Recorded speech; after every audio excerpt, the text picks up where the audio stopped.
The honourable member for Dauphin, Swan River, Nipawin.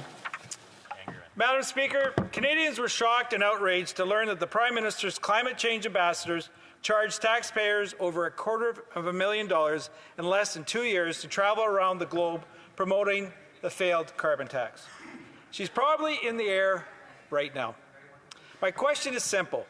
Does the member personally believe that Canadians are getting a good value for money from the Prime Minister's climate change ambassador? Yes or no? The Honourable Parliamentary Secretary to the Prime Minister. Well, Madam Speaker, I want to thank the honourable member for the question, and I'm responding to the question that he answered or that he asked in the House not that long ago. And I would just remind him that in recent years, climate change has had unprecedented effects on Canadians. Impacts from climate change are wide-ranging, affecting our homes, cost of living, infrastructure, health and safety, and economic activity in communities across Canada, Madam Speaker. Released yesterday, Canada's Food Price Report 2025 states that extreme weather and climate change pose significant challenges to the cost of food, something I know the honourable member is very interested in as someone from an agricultural community. The science is clear. We must continue taking ambitious actions to combat climate change before it is too late, and this includes using all of the tools in our toolbox, including putting a price on pollution. Despite what the Conservatives may think, the Bank of Canada has confirmed that carbon pricing contributes to less than 1% to inflation. In fact, Madam Speaker, the impact of carbon pricing on inflation is just 0.15%. And our government plan to combat climate change is working. For the first time in Canadian history, we are on track to meet a climate goal of in 2026. We are focused on building a stronger economy, combating climate change, and making life more affordable. And that is exactly what putting a price on pollution does, Madam Speaker. The Parliamentary Budget Officer has confirmed multiple times that the vast majority of Canadians are better off with the Canada Carbon Rebate.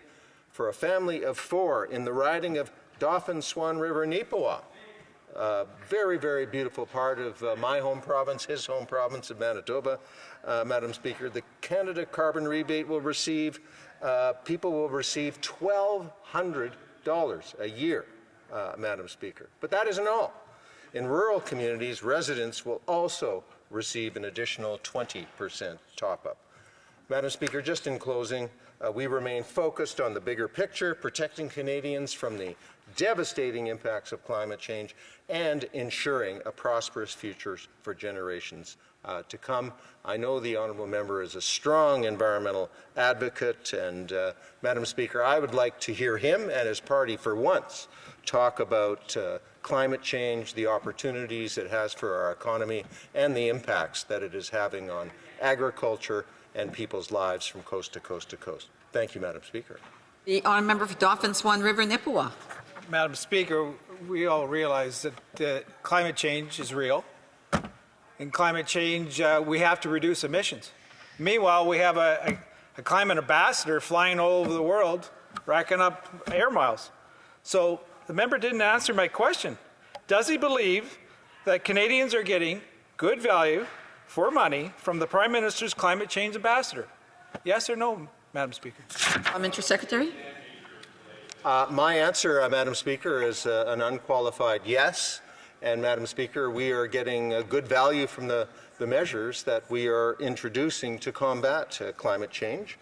And Madam Speaker, as I mentioned earlier, the Parliamentary Budget Officer has confirmed that carbon pricing does not contribute to inflation. But we know, Madam Speaker, that the impacts of climate change are something in the order of $25 billion a year. That's impacting our farmers. That's impacting people in cities and rural Canada alike. Madam Speaker, I was very, very happy to hear the honourable member say that climate change is real.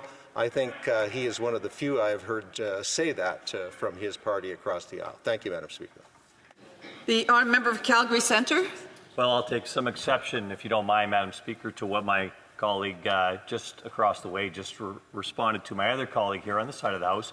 we all believe that there is climate change going on here, and no matter what the narrative of his party is, we understand actually what to do about it, and they've been failing at it for 9 years now, quite frankly, because they're spending money and getting absolutely nothing done.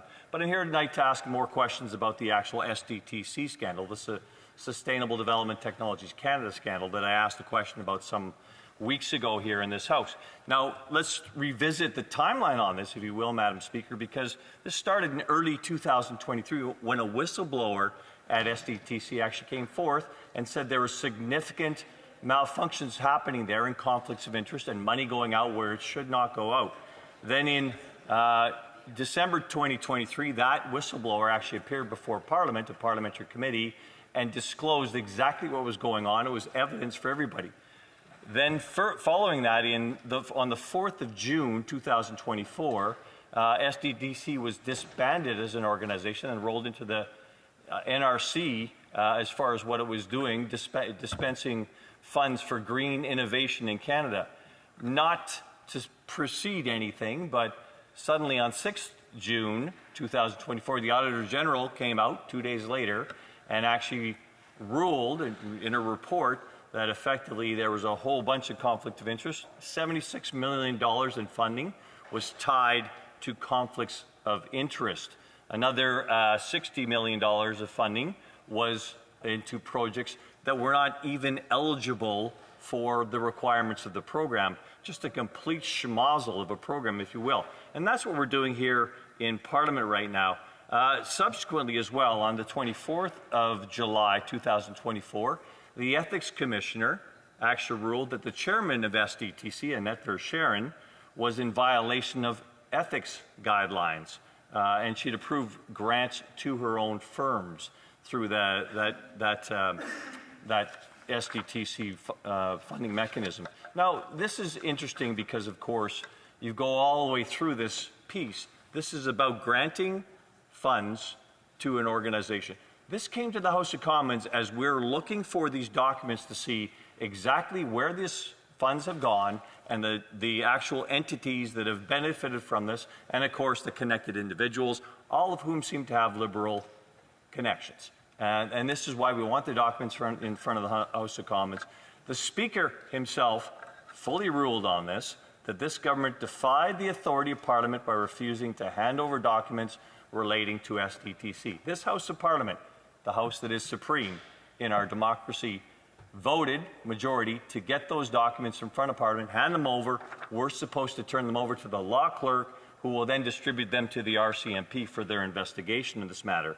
Hand over all files, communications, and financial records to Parliament's law clerk. Okay, and beyond rare exceptions, as noted, exceptions for the sake of national security, the House of Commons has the absolute power to produce any documents pertaining to the House's budget. And all kinds of protestations from the colleagues on the Liberal side that, in fact, you know, this is something we can't do at this point in time. The chair, the Speaker of the House, rejected every argument, and still the Liberals are not providing the document. My question to finalize here, what is in those documents that's going to lead to Canadians seeing how much money this government has wasted in its green attempts to accomplish nothing? Parliamentary Secretary to the Prime Minister. Well, thank you, Madam Speaker, and thank you to my honourable colleague, who I respect greatly, and I am happy to respond to his comments regarding Sustainable Development Technology Canada, SDTC.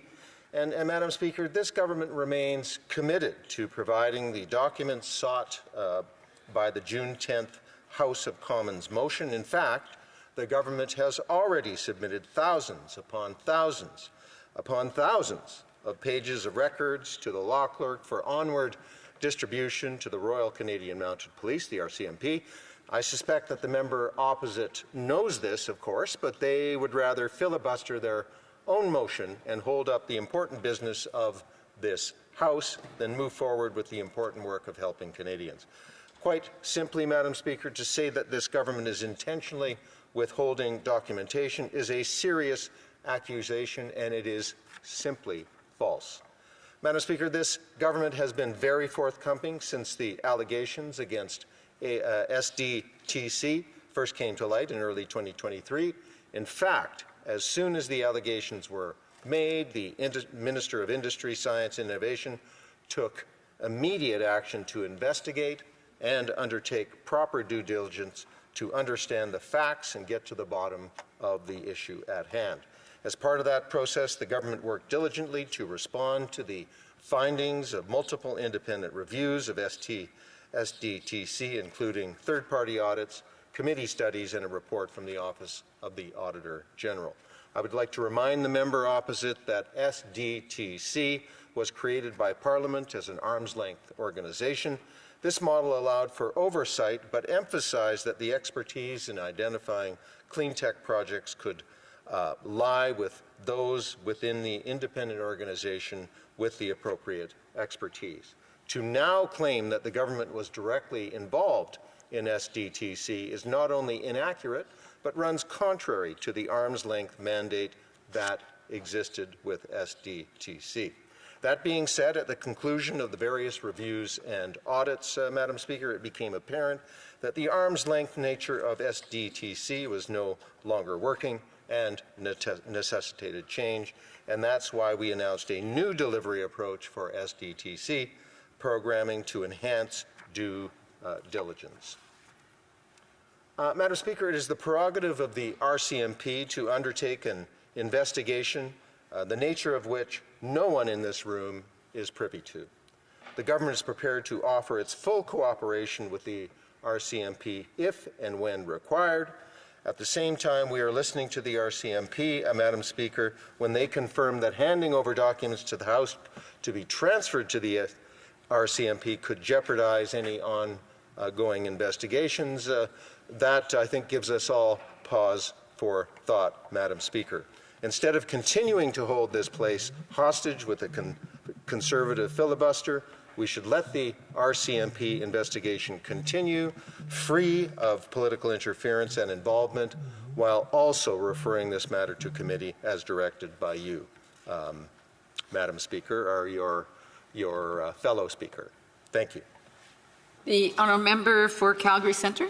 Well, thank you. Let me dispel a few myths that member threw at us here. Thousands of pages, he said, that have been provided of records, thousands of pages of blacked out documents. This is not transparency at all. This is the way this government actually operates, and it has to change.